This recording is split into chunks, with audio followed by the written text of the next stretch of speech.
Hey skiers, it's Bob with SkiEssentials.com. Welcome to our 2026 ski test. We got a Faction Dancer 3 for you today.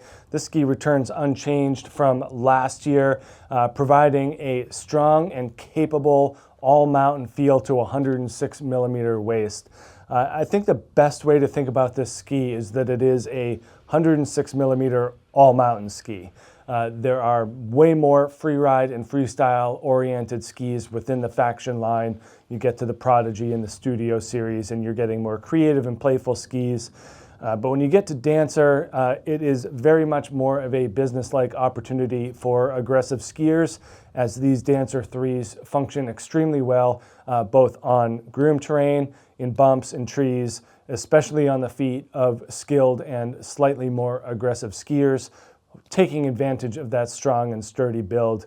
It was pretty fun. We got out there this year on these beautiful cold packed powder day, and our coworker Matt was on them and kind of had a hard time getting used to the ski. And I was like, no, you got to think about it like it's a lot narrower than it is. Don't think about it as a 106. It skis a lot more like a 90 or a 95. So just lay it over and carve turns. And he definitely had a light bulb moment there where it's like, okay, I'm just going to ski this like it is a traditional all mountain ski, and fun was had after that. But yeah, it does kind of seem like it is meant to be on paper more of a freeride ski, but then you get it on snow and the thing just absolutely rips carved turns.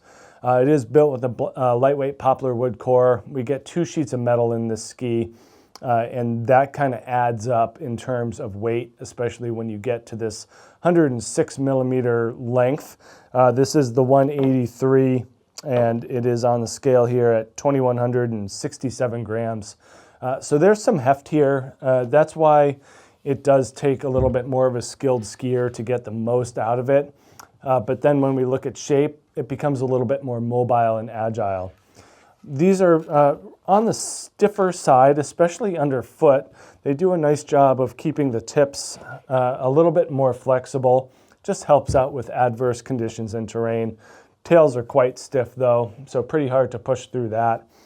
And then mostly sidewall, does taper to cap where we have the rocker and taper filter in. So from that shape and profile, we do get that nice positive camber underfoot. That delivers a lot of the energy, gives it that nice spring and snap that you mostly expect from a narrower ski. So having this amount of camber with 2 sheets of metal and a full poplar wood core and a full sidewall definitely makes this Dancer 3 stand out from other skis in the 106 millimeter range.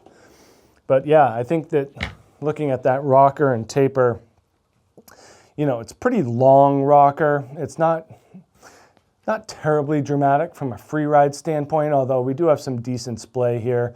But the taper is where we see the agility and maneuverability and playfulness built in. So it's a nice mix, especially if you're looking for that pretty distinct combination of stiffer flex, heavier feel with taper.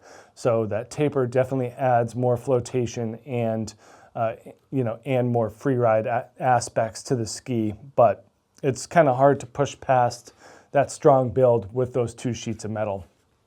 Not a ton of tail rocker in terms of length, a little bit more of that directional feel.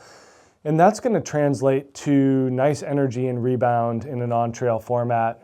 I think when you're getting into bumps and trees and other tight spaces, you just got to work a little harder to get it to come around. It's not going to really drift on you, but you can move it. Just requires a little bit more input. And then rounder shape in the tail, but again, more of that directional ski mentality to it. Does have a 21 meter turn radius as well, and I think it's pretty happy there. If you want to make shorter turns, again, just push harder and it will come around, but it does take a little bit more effort. It is much happier in that 20 and over meter radius style, and it is smooth as silk and totally powerful in that zone. We do have some tester feedback here from Alyssa Ringler, who says, it is super fun, plowed through the slop, felt really comfortable, powering into turns, and it was quick and maneuverable in the soft bumps. Yeah, I think a lot of that quickness and mobility comes from that shovel and that taper shape, so you can kind of wiggle the front of the ski around pretty well. And then in any type of adverse conditions and terrain, we had a lot of spring snow, kind of packed, chopped up powder and crud, wind-blown snow. Something like this ski is going to hold really well, mainly given that sturdier build. It's going to cut right through. And then when you get it on groomers, it absolutely lights it up. Just an incredible carving ski for 106 millimeters underfoot.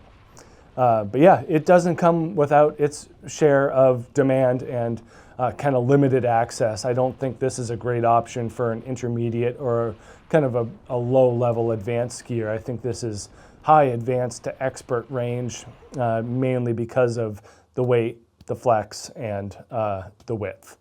But if that sounds like you, make sure to check out this Faction Dancer 3 here at SkiEssentials.com, and we will see you out there on the hill. Bye.